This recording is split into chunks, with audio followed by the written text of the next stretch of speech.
Ladies and gentlemen, soyez les bienvenus dans ce tout nouveau rendez-vous mensuel, le Ladies Talk Show.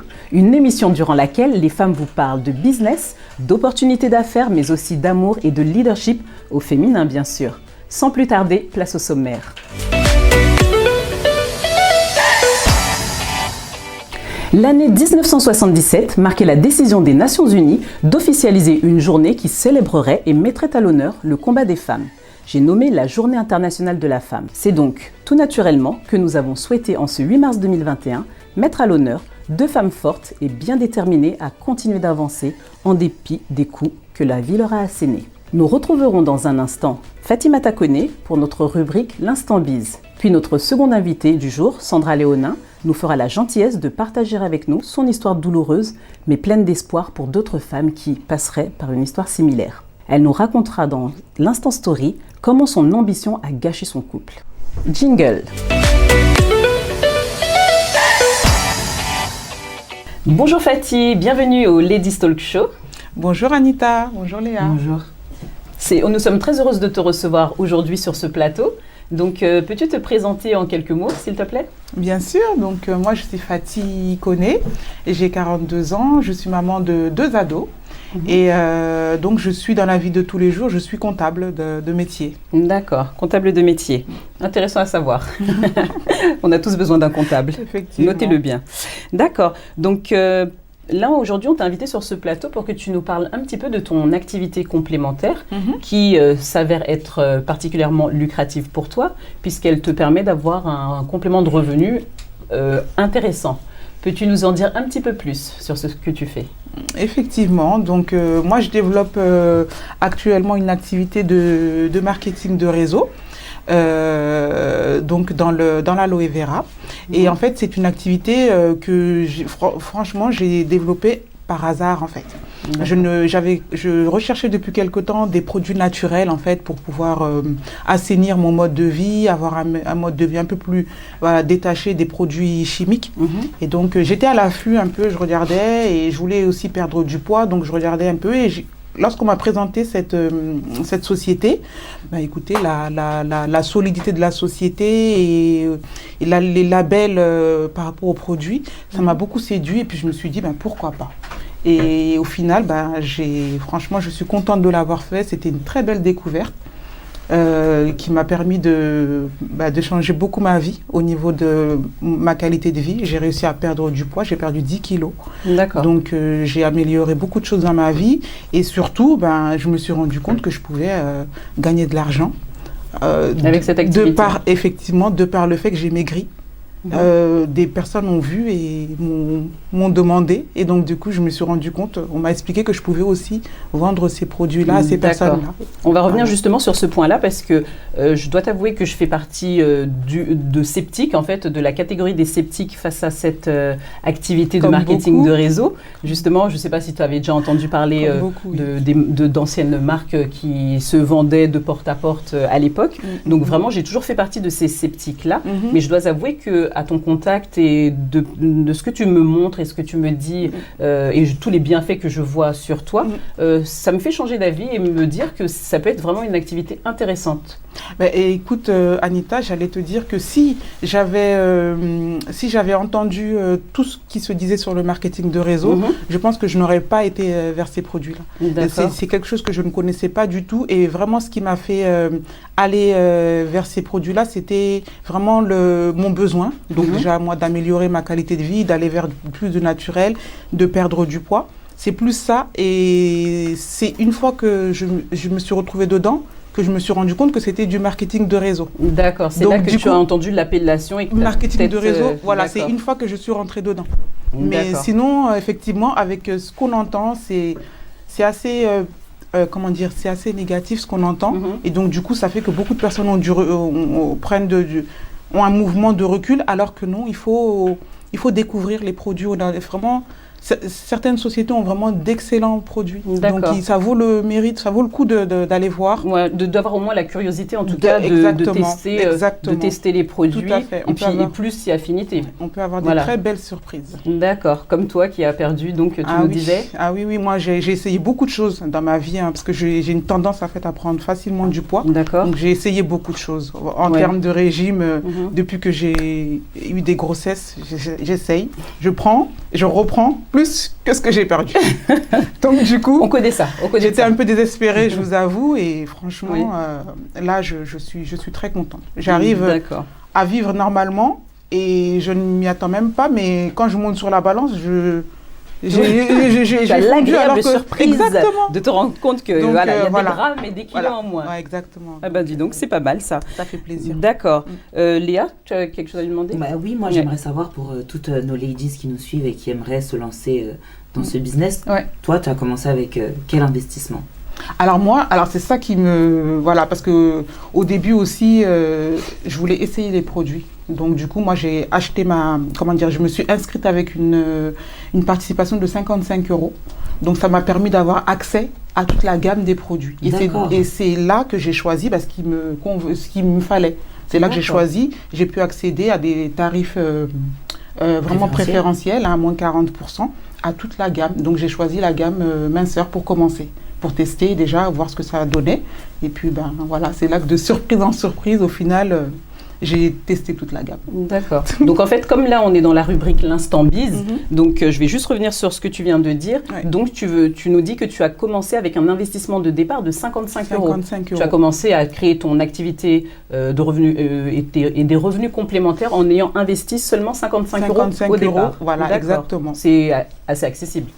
C'est accessible, c'est très accessible même, et moi je dirais même que pour des personnes qui aimeraient lancer une activité mais qui sont un peu par rapport à la paperasse, qui sont pas trop, c'est une activité qui est tout à fait abordable parce que on s'occupe pas du tout du côté administratif, on s'occupe pas du tout d'ouvrir le site internet, la boutique en ligne, tout ça c'est fait par la société. Tu as même une boutique. On a une boutique en ligne, c'est du e-commerce, c'est du e-commerce. Oui. Donc là c'est la société qui s'occupe de tout.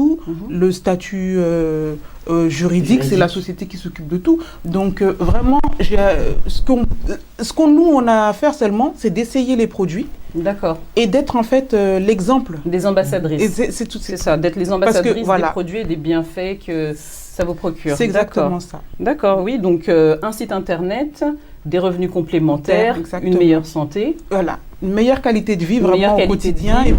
Et en plus, je parle pour moi, mais mon entourage aussi, du coup, a pu bénéficier. Puisqu'en fin de compte, en me voyant, ça a suscité beaucoup de questions. Ma famille, mes amis. Ils ont pu opérer le changement. Exactement. Sur toi, et du coup, en plus, on voyait que c'était une perte de poids qui était harmonieuse, puisque au contraire, j'avais de l'énergie, j'étais pas en fatigue, j'étais pas en carence de quoi que ce soit. Et du coup, j'ai eu beaucoup de questions et au final, j'ai eu beaucoup de personnes qui m'ont rejoint dans l'activité pour aussi améliorer leur qualité de vie. D'accord, et obtenir les mêmes résultats que toi, en fait. Exactement, tout à fait. D'accord, ok.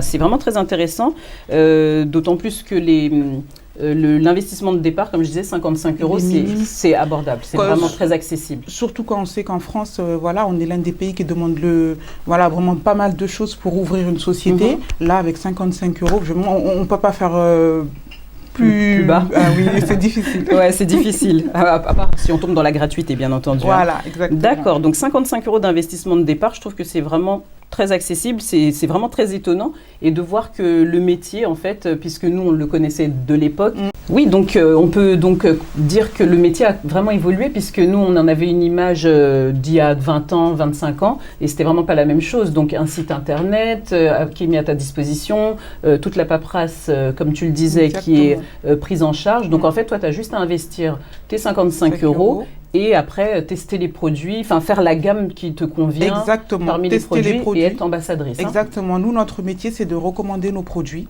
Et bien sûr, pour recommander nos produits, il faut qu'on les utilise. D'accord. Voilà, c'est pour ça que moi, mon besoin, c'était la minceur. Tout à fait. Et j'ai commencé par ça et vraiment, c'est ce qui m'a fait décoller. D'accord. En combien de temps as-tu les résultats?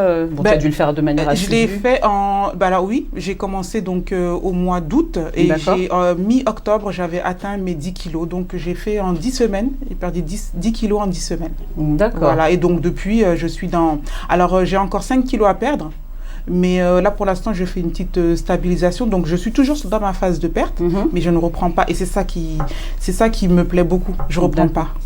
Voilà, donc voilà, parce qu'en général, avec les régimes, dès qu'on arrête l'effet un peu, yo-yo. Voilà. Et là, vraiment, l'effet yo-yo, je peux vraiment, là, depuis le mi-octobre jusqu'à, quand même fin février, j'ai pas repris un gramme. D'accord. Donc ça, c'est super. C'est génial, en tout cas. Pour toutes celles qui ont besoin de perdre quelques kilos, ça peut être intéressant. Tout à fait. Voilà, de prendre contact avec toi et te demander un petit peu, avec de voir plaisir. si tu puisses les conseiller, en fait. Tout à fait. D'accord, Il faut savoir qu'on suit, on suit les personnes qui viennent nous demander voilà, exactement. On les suit jusqu'à ce qu'elles aient atteint leur poids. Leur objectif. Voilà, exactement. Et souvent, du coup, elles font comme moi, puisque une fois que leur entourage a vu qu'elles ont maigri, elles commencent aussi à recommander les gammes. Et c'est comme ça qu'on bascule, en fait, dans les revenus complémentaires. D'accord. C'est là que ça devient intéressant. Mais d'ailleurs, en parlant du revenu complémentaire, combien...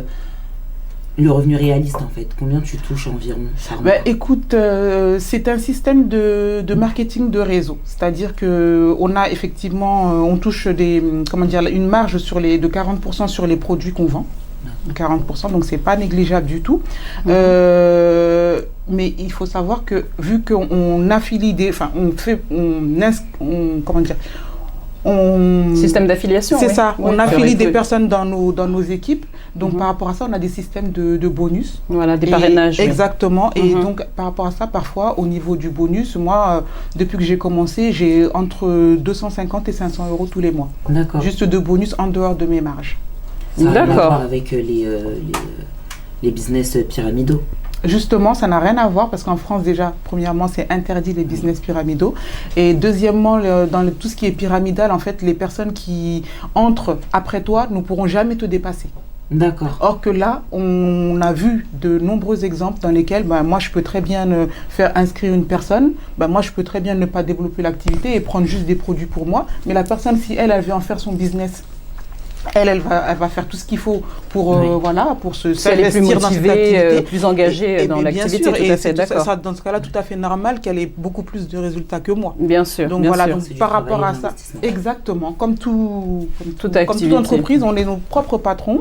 Et donc, du coup, si on n'ouvre pas nos entreprises, si on ne les fait pas travailler, on n'aura pas de revenus. Il y en a qui ne sont pas intéressés pour développer, mais celles qui sont intéressées, elles ont tout à fait les possibilités de le faire sans être bloquées par ce système, comme on dit, pyramidal. D'accord. Oui, donc Fatih, une dernière question pour toi. Peux-tu nous dire quel est le statut juridique que tu as choisi pour faire cette activité? Alors, le statut juridique, c'est le statut de VDI.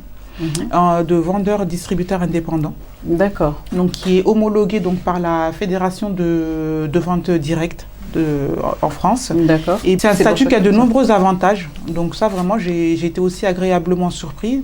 On cotise à la sécurité. La société cotise pour nous à la sécurité sociale. Moi qui suis salariée, j'ai toujours connu que l'employeur cotisait, mais nous-mêmes, on cotisait. Et là, c'est la société qui prend en charge toutes les cotisations sociales. On a un abattement pour les impôts de moins 70% sur nos revenus. D'accord. Autant vous dire qu'on ne paye pratiquement pas d'impôts. Donc, sur tout ce que tu gagnes, tu nous disais gagner mois après mois, enfin mois par mois. Exactement. Tu ne payes que 30%. 30%, on est imposable sur les 30% seulement. Donc vraiment, c'est vraiment intéressant. En tout cas, moi, j'ai découvert une belle opportunité derrière cette mon besoin de ne pas perdre du poids. J'étais très contente.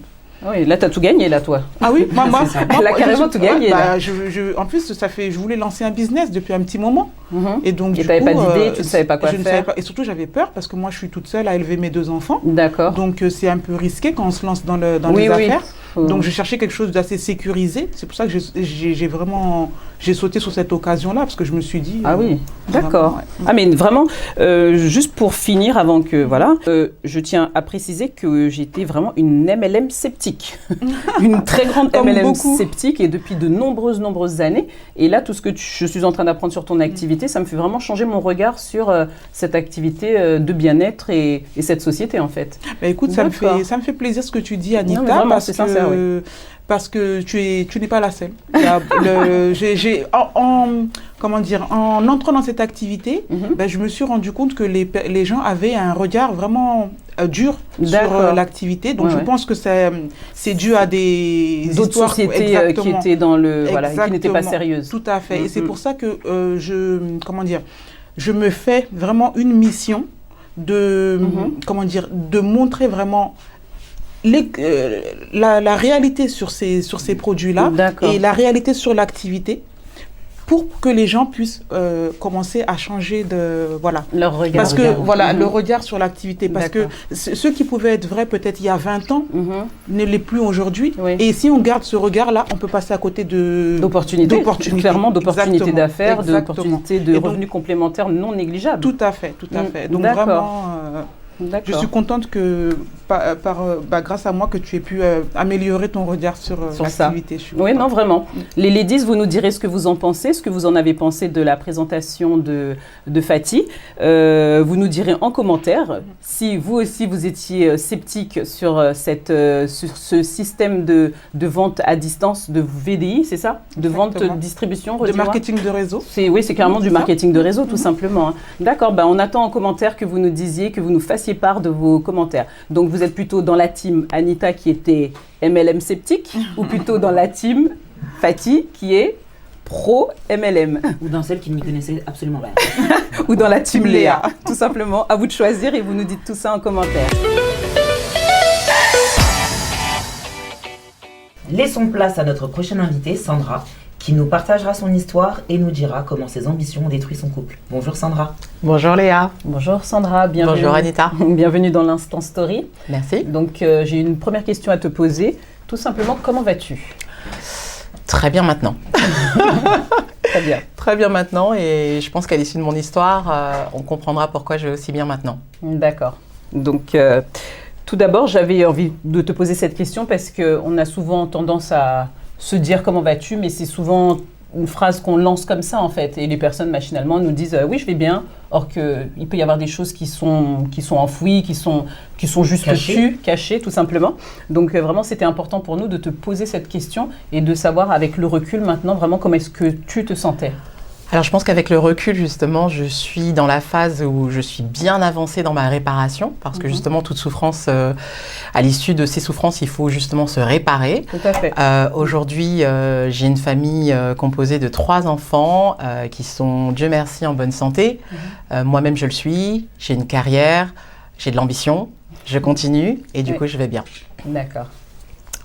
Ah vraiment, ça fait vraiment chaud à entendre parce que dans la vie, on sait qu'on peut tous passer par des hauts et des bas et il y a souvent certains bas qui peuvent nous faire vraiment descendre très bas et de savoir que tu t'es relevé et que ça va mieux, vraiment ça fait plaisir, ça fait vraiment plaisir. Merci beaucoup Anita. Donc peux-tu nous dire à quand remonte cette douloureuse histoire en fait?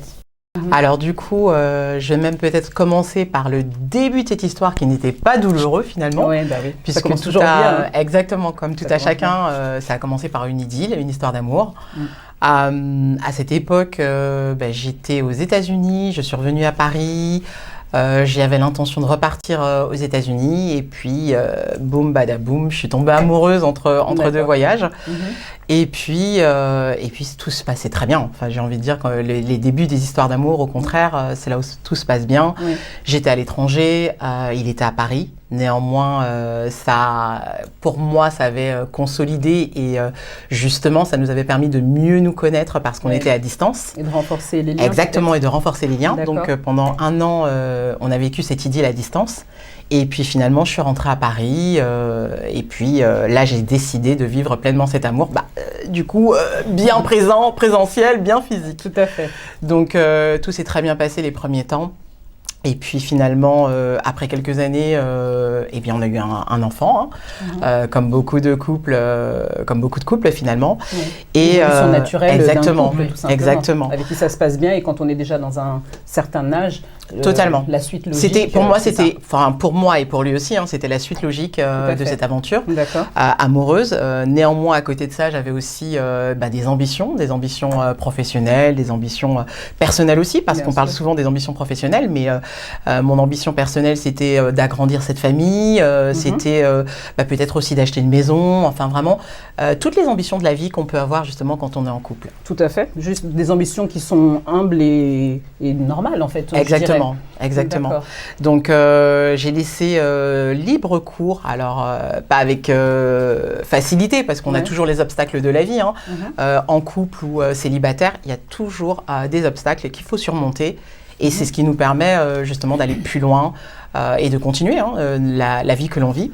D'accord. Et face à ça, je suis tombée enceinte donc une deuxième fois de mes jumeaux. D'accord. Et ça, par contre, c'est là que tout a basculé? Oui. Enfin, je pense que le couple était déjà fragilisé. Mais cette grossesse, elle a vraiment fait une bascule. Ça a été un tournant dans nos vies, dans la vie de mon fils, dans ma vie à moi et dans la vie de mon ex-conjoint. Si je peux me permettre, à partir de combien de temps, ça faisait déjà combien de temps que vous étiez ensemble quand il y a eu ce chamboulement, en fait, cette deuxième grossesse qui est venue tout chambouler? Alors, cette deuxième grossesse, on était entre la 10e et la 11e année. Donc, oui, donc, Léa. Oui. En temps normal, c'est pas censé venir bousculer, donc juste bousculer le quotidien, la petite organisation, changement de voiture, éventuellement, d'appartement. C'est tout ce que c'est censé bousculer. Finalement, je pense que ça bouscule quand même une vie. Je pense qu'un enfant, quoi qu'il arrive, même quand on y est préparé, même quand on le désire, même quand on se dit waouh, je vais être maman ou je vais être papa, c'est un bouleversement. Ça arrive, ça chamboule une vie finalement qui était à deux. Nous, ça l'a transformée en 3, mais avec cette deuxième grossesse, ça allait la transformer en 5. Quoi qu'il arrive, je pense que c'est un... Minute papillon. Excuse-moi. Si mes calculs sont bons. Donc, quand on est 2, on passe à 3, on a une deuxième grossesse. Oui. On passe à 4, non? C'est pas ça? Elle a dit jumeaux. Merci Léa. D'accord, oui, merci Léa. C'est un grand chamboulement. Exactement, c'est un grand chamboulement. Et encore, je dirais même que je suis chanceuse. J'en ai eu 2. Il y en a qui en ont 3, d'autres 4 dans la même grossesse. Oui, donc là, donc 2, c'est déjà difficile, mais alors, voilà. Oui. Donc ça a été un grand chamboulement pour nous tous. Dans le sens où moi, j'avais été promue dans un autre poste, donc j'arrivais sur un nouveau poste, à peine 2 mois d'ancienneté, il allait falloir que j'annonce que j'étais enceinte, et puis de 2. Et puis, puis déjà, tout court enceinte, déjà on sait que ça fait des chamboulements, même si on a beau nous dire, oui, ça fait partie du cursus classique. C'est ça. On a toujours la crainte en tant que femme d'être mise au placard en revenant, de ne pas de ne pas avoir la confirmation du poste. Surtout que du coup, tu n'avais pas fini ta période d'essai. Ah bah non, ma période d'essai, c'était 1 an, Léa.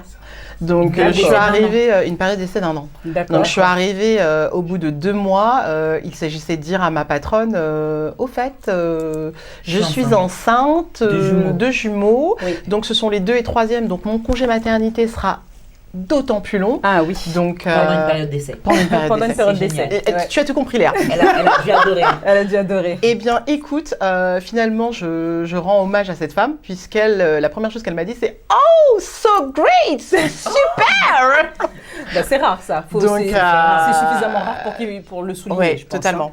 Voilà. Donc, à cette époque-là, moi, j'étais, comme je vous le disais, chamboulée. Et le fait d'entendre ces mots, ça m'a déjà rassurée. Parce que je me suis dit, voilà, je perds pas mon job, c'est une femme, elle comprend et en plus, elle est contente pour moi. Donc, d'autant plus, j'avais besoin d'être rassurée. Oui. Et là, ça l'était.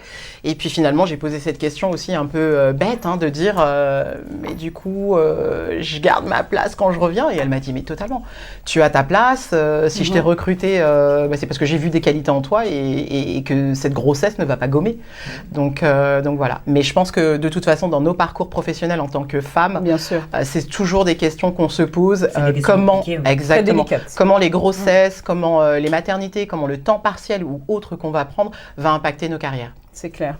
Donc, c'est suffisamment important pour être souligné. Et j'aimerais que vous nous disiez, les ladies, en commentaire, si des chamboulements de type grossesse ou autre maladie, parce que malheureusement, on ne s'absente pas du boulot que pour de bonnes nouvelles, pour forcément les grossesses. Est-ce que ça a impacté vos carrières? Est-ce que ça vous a ralenti? Est-ce que vous avez l'impression d'avoir pu être ralenti ou mis au placard? Dites-nous en commentaire, on serait curieuse de savoir et d'avoir votre avis. Merci les ladies.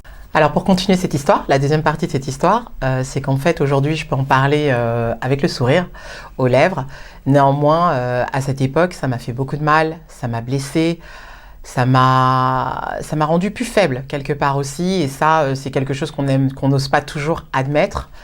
Mais avant d'avoir la force que j'ai aujourd'hui, ça m'a d'abord mis un coup au moral, un coup... Ça t'a brisé en tant que femme, ça m'a brisé en tant que femme, physiquement, moralement, amoureusement aussi. Et à cette époque-là, j'étais quand même face à un choix, l'un des choix, je pense, qui est le plus difficile dans la vie, en tout cas amoureuse d'une femme. J'ai un peu de mal à dire cette phrase parce que c'est douloureux, mais quand une personne en face de vous, que vous aimez, qui vous aime, finalement vous demande de choisir et vous dit c'est eux ou moi, je pense qu'on... Ça m'a échappé. Oui, excusez-moi. Je pense que c'est l'une des plus grandes douleurs. C'est encore une fois... C'est brutal en plus, excuse-moi de te couper, mais c'est complètement... Enfin, je trouve ça très très brutal, après 10 ans de relation, que quelqu'un puisse te dire c'est eux ou moi. En fait, c'est soit vous avortiez de cette grossesse, soit... Multiple, ça. Multiple, c'est... Faut préciser, s'il vous plaît. Moi, ma question, c'est, vous n'en aviez pas discuté au préalable de si vous vouliez un deuxième ou un troisième enfant? C'est quelque chose dont on avait parlé. C'est-à-dire que ces jumeaux ne sont pas arrivés au moment où on l'a choisi, mais... Ils étaient prévus pour... Comme bien souvent. Alors, ils n'étaient pas prévus parce que... Pas à deux, en tout cas. Oui, pas deux, Léa. Mais c'est vrai. Un projet d'agrandissement de famille. Moi, de toute façon, j'avais déjà dit avant même le premier qu'il n'était hors de question que je fasse un enfant unique. Donc, pour moi, s'il me suivait dans l'aventure, c'était que forcément, on allait avoir plusieurs enfants. Oui, minimum 2. Exactement, pas forcément 3. Oui, mais j'envisageais clairement d'en avoir un deuxième. Et même, je vais te dire, à l'époque, Léa, la réponse que j'ai eue, c'est finalement, on n'est pas prêt à ce moment-là de nos vies à les accueillir. Mais d'ici l'année prochaine ou après, on refera une tentative pour en avoir. Donc le sujet, c'était vraiment pas de... Enfin, ce que je pensais en tout cas, c'était vraiment pas de se dire que il ne voulait pas d'autres enfants. C'était... Il ne les voulait pas maintenant. Exactement. Mais entre ne pas les vouloir maintenant et accepter le fait qu'ils soient là maintenant et me demander de faire ce choix, c'était compliqué. C'est même un peu égoïste. Même. Oui, on pourrait aller jusque-là. Je pense aussi, alors je pense que du coup, je vais te laisser dire ça, parce que forcément, moi j'ai un parti pris. Impliqué, donc oui, je dirais égoïste, méchant. Ça a montré aussi qu'il y avait finalement pas autant d'amour que je ne le pensais. Donc toutes ces choses-là, après, j'étais dans cette histoire. Donc je pense que ce sont les personnes finalement qui, à l'extérieur de cette histoire, peuvent avoir ce regard de dire c'est égoïste. Moi, il y a plusieurs perceptions des choses. Exactement. De la situation. Je pense qu'il y a aussi des hommes qui pourront donner leur avis. Totalement. Oui, demande-leur, de nous donner leur avis sur le sujet. Effectivement, les hommes, si vous êtes là et si vous avez envie de nous dire ce que vous auriez fait à la place de monsieur, n'hésitez pas en commentaire. Oui, parce qu'on est vraiment curieux de lire ces commentaires. Non, parce qu'on peut comprendre. On peut comprendre qu'on soit pas prêt à avoir un enfant. Et c'est très compliqué en plus pour les hommes, comme c'est pas eux qui les portent. C'est très compliqué, même quand ils les veulent, mais que la femme ne veut pas, ils sont mis de côté. Et quand eux, ils en veulent pas, mais que la femme les veut, ils sont encore mis de côté. Donc on peut comprendre aussi que ce soit compliqué pour eux. Mais de là à faire un dilemme de la sorte. Un ultimatum, je dirais. Poser un ultimatum. Moi, je dis même que c'est un dilemme cornélien, parce que si elle l'avait fait, elle lui en aurait voulu un moment. Exactement. Clairement. Et pour même continuer dans l'histoire, c'est qu'à un moment, j'y ai pensé. Et je me suis dit quelques instants, je me suis dit quelques instants que c'était sûrement la meilleure des solutions, parce qu'on n'était pas prêt. Excuse-moi de te couper, pour garder ton homme ou bien pour la meilleure des solutions. Pourquoi faire en fait? Je pense que c'était pour tout. Je pense que c'était pour le garder. Je pense que c'était pour ma carrière. Je pense que oui, exactement. Je pense qu'il y avait beaucoup de questions et en tout cas de réponses auxquelles cet acte répondait. Oui, et pour moi, ça paraissait logique. Donc c'est vrai qu'au début, quand il m'a lancé cet ultimatum, finalement, je lui ai répondu. Je n'ai pas répondu tout de suite oui, mais j'ai quand même dit à un moment oui parce que je me suis temporisé. Exactement. Et puis finalement, j'ai dit écoute, peut-être que tu as raison. Est-ce que le fait de temporiser comme ça et d'aller plutôt dans son sens, ça a apaisé un petit peu les choses, ou est-ce que tu as vu qu'il y avait une ouverture pour que la vie reprenne son cours normalement si cette décision était prise? Alors ça les a apaisés de son côté. Oui, bien sûr. Très rapidement, de mon côté, en fait, je me suis rendu compte que ça ne calait pas. Ça ne cadrait pas avec ce que je voulais, ça ne marchait pas. Et surtout que, permets-moi de rappeler une chose, quel âge avais-tu à ce moment-là? J'avais 38 ans. Oui, 38 ans, puisque mes enfants vont avoir 6 ans cette année. Donc, je suis tombée enceinte dans ma 38e année. D'accord. Et j'ai accouché dans ma 39e. Donc, oui, 38 ans. Donc, on peut dire aussi que c'est un âge assez avancé. Ouais. Et aller avorter à 38 ans, parce qu'il faut appeler les choses par leur nom. Là, c'était vraiment un appel à l'avortement, en fait. Totalement. À 38 ans, ça peut être compliqué après par la suite si vous sentez, enfin il se sent prêt peut-être dans 2 ans d'avoir un enfant peut-être, non? Alors pour le coup, ça j'y ai pas pensé parce que vraiment j'avais des questions qui étaient vraiment terre à terre et ma première question c'était il est quand même le père de mon premier, donc est-ce qu'on se sépare à cause de ça? J'ai une carrière, est-ce que je la mets en stand-by? Bon, après, j'avais été rassurée par ma responsable, mais néanmoins, ces questions-là, elles se bouleversaient dans ma tête. Et puis, est-ce que moi aussi, finalement, j'étais prête à assumer cette grossesse? Et en plus, j'aimais l'air. Donc, c'est beaucoup de questions où tout d'un coup, on se dit, bon, finalement, il a peut-être raison. Sauf que tous les jours, je pleurais dans mon âme, je pleurais dans mon corps et je pleurais physiquement. Bien sûr, Donc, quand tu te rends compte que tu pleures tout le temps, c'est qu'il y a quelque chose, il y a un malaise ou il y a quelque chose qui n'est pas aligné. Il y a quelque chose qui n'est pas aligné dans la décision ou la prise de décision future. Et après, là-dedans, on pourrait aussi imaginer que on pleure, mais que ça ira un moment. Je veux dire, c'est comme un décès finalement. C'est un avortement, c'est une perte. C'est toutes ces choses-là et on pourrait se dire que finalement, elle pleure, mais elle va s'en remettre. Sauf que moi, j'arrivais pas à me le placer comme quand on perd un être cher et me dire un jour je me remettrai parce que c'est le circuit naturel de la vie, parce que je me suis dit mais en fait c'est moi qui prendrais la décision, qui prendrais cette décision.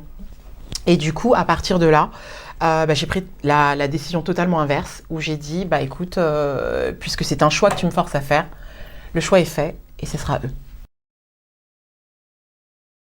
Moi, je voudrais que tu nous dises, si tu te souviens, quand on préparait l'émission, tu nous as dit une phrase qu'il t'avait dite et qui m'a beaucoup marquée. Et je voudrais savoir si tu t'en souviens, parce que moi, je suis vraiment restée sur cette phrase. Il m'a dit, de toute façon, tout ce que tu veux, tu l'obtiens. D'accord. Donc, après que tu aies pris la décision de choisir de garder la vie, enfin tes enfants, tes futurs enfants, voilà ce qu'il t'a répondu. Oui. Donc, tu peux redonner la phrase, s'il te plaît, pour que tout le monde comprenne bien. Non, parce que vraiment, moi, cette phrase, je ne sais pas si elle vous fait le même effet. Vous me direz en commentaire ce que vous en pensez. Mais je trouve que cette phrase, elle est d'une violence qui est de toute façon aussi forte que la demande qui a été faite. Finalement, cette phrase, c'était de toute façon, tout ce que tu veux, tu l'obtiens.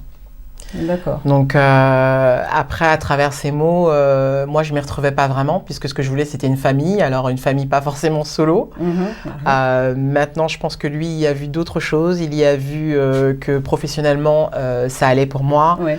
Ça roulait. Exactement, que j'avais toujours rêvé d'une famille quand même agrandie, donc pas avec un enfant solo, et que là, je passais de 1 à 3. Oui, donc tu tombais encore dans ton schéma, ta vision. Exactement. Et là où je pense qu'on se rend compte que le couple était fragilisé, c'est que dans cet accomplissement que j'avais moi de mon côté, il ne s'y retrouvait pas.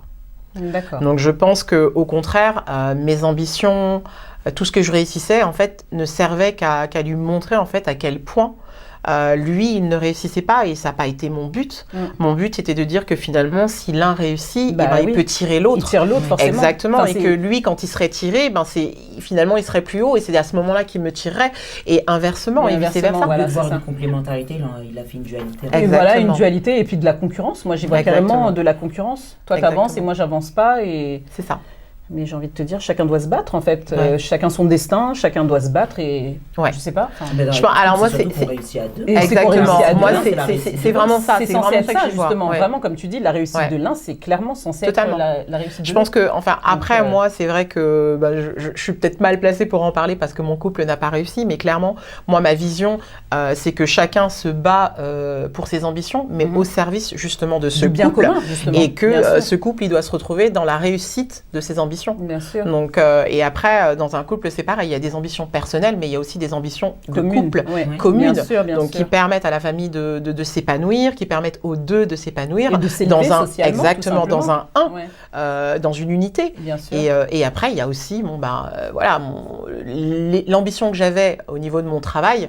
C'est pas lui forcément qui allait me la donner. Il allait pouvoir être un soutien, mais c'était à moi de me battre. De la même manière que lui voulait changer de cadre professionnel, je pouvais lui apporter mon soutien. Néanmoins, c'était pas ma bataille. Ce sont des batailles qui sont personnelles et qui sont mises au profit pour moi du couple. Tout à fait. Donc voilà. Vraiment, oui. C'est parfois des choses qu'on oublie. Oui. C'est ça, on se perd un petit peu. On se donne corps et âme dans la bataille de l'autre en oubliant que... En s'oubliant soi-même, Bien souvent, Léa, bien souvent. Mais là, on a plutôt l'impression que si on fait un petit bilan, c'est que tu t'es battu pour ton couple, mais je sais pas, tu travaillais pour le bien commun, mais c'était peut-être pas réciproque, non? Alors, moi, de ma perception, et forcément du haut de ma fenêtre, c'est comme ça que je le vois. J'ai eu l'impression de me battre très souvent seule et pas accompagnée. Et forcément, quand on se bat pas à deux et avec la même intensité et avec la même force, ça défaille. Et c'est là où je pense que les couples arrivent à un tournant. Alors moi, ça a été cette grossesse. Mais forcément, quand tu ne te bats pas dans la même, je dirais, vibe, parce que j'ai pas... Dans le même camp, merci beaucoup, dans le même camp. Forcément, à un moment donné, il y a justement ces choses-là qui gagnent, qui sont la séparation, la désunion, et puis l'amour qui disparaît. Tout simplement. Ouais. Et puis beaucoup de blessures quand même, beaucoup de douleurs. Beaucoup de douleurs. Vraiment beaucoup de douleurs. Parce que si aujourd'hui tu te souviens de ces phrases, ça veut dire que quand même elles t'ont marqué, clairement. Et qu'elles restent en fait. C'est-à-dire que même si tu te répares avec le temps, c'est des phrases en fait que tu n'oublies pas.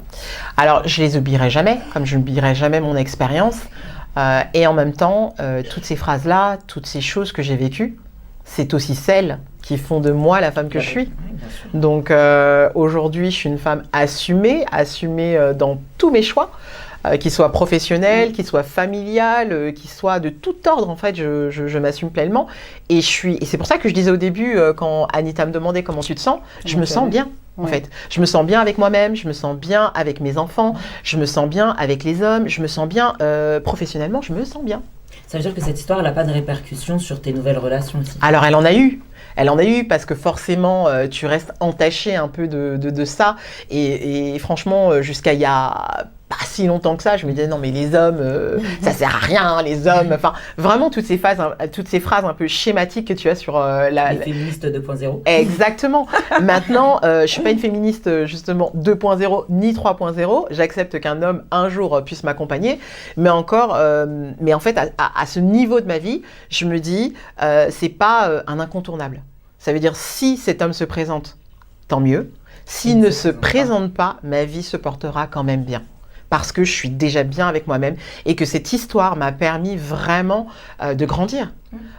Si effectivement aujourd'hui je devais au moins lui dire une chose à cet homme, c'est merci.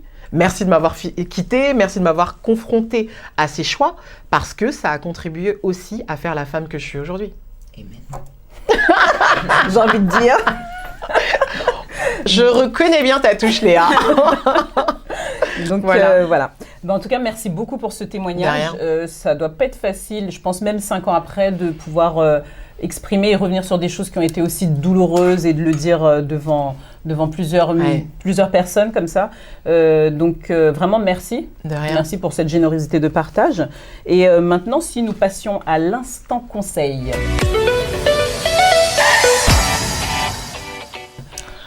L'instant conseil.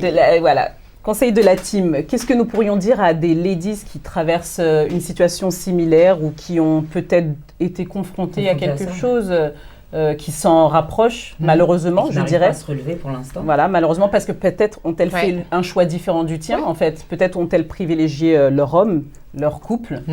Qu'est-ce qu'on pourrait leur conseiller pour se réparer et à celles qui se posent la question, peut-être si elles le vivent actuellement? Je pense réellement qu'il faut essayer d'être en phase et de vivre avec les choix qu'on a faits, tels qu'ils soient, que ce soit les miens ou que ce soit des choix qui sont totalement différents des miens.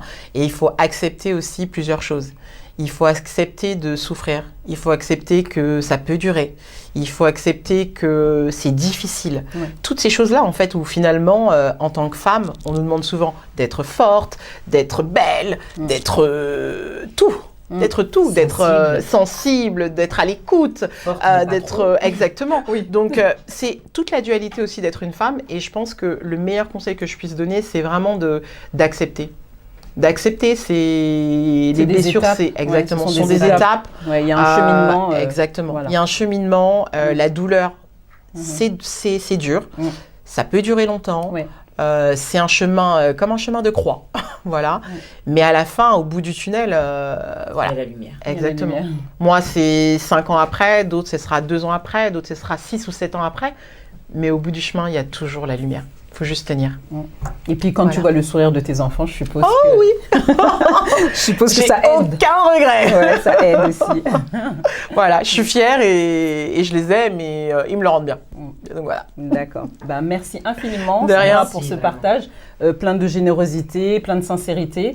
Et voilà, et puis dit avec le sourire. Donc du coup, voilà, aucune dramaturgie. Voilà, on avance, on est forte et puis... on se bat, on continue de se battre en tant que femme. Et puis on se relève toujours quand on regarde bien. N'est-ce pas, les ladies? Oui, c'est vrai. On se relève toujours. Hein. I'm a boss. Yes. Oh, I'm a boss, you know. Merci de nous avoir suivis pour ce tout premier numéro du Ladies Talk Show. Nous espérons que vous avez aimé. Donc je vous invite à liker et partager l'émission à une femme à qui cela pourrait faire du bien. Vous souhaitiez que nous abordions une thématique bien particulière? Vous souhaitez partager tout simplement votre histoire? Contactez-nous à anita@mentalité-du6business.com.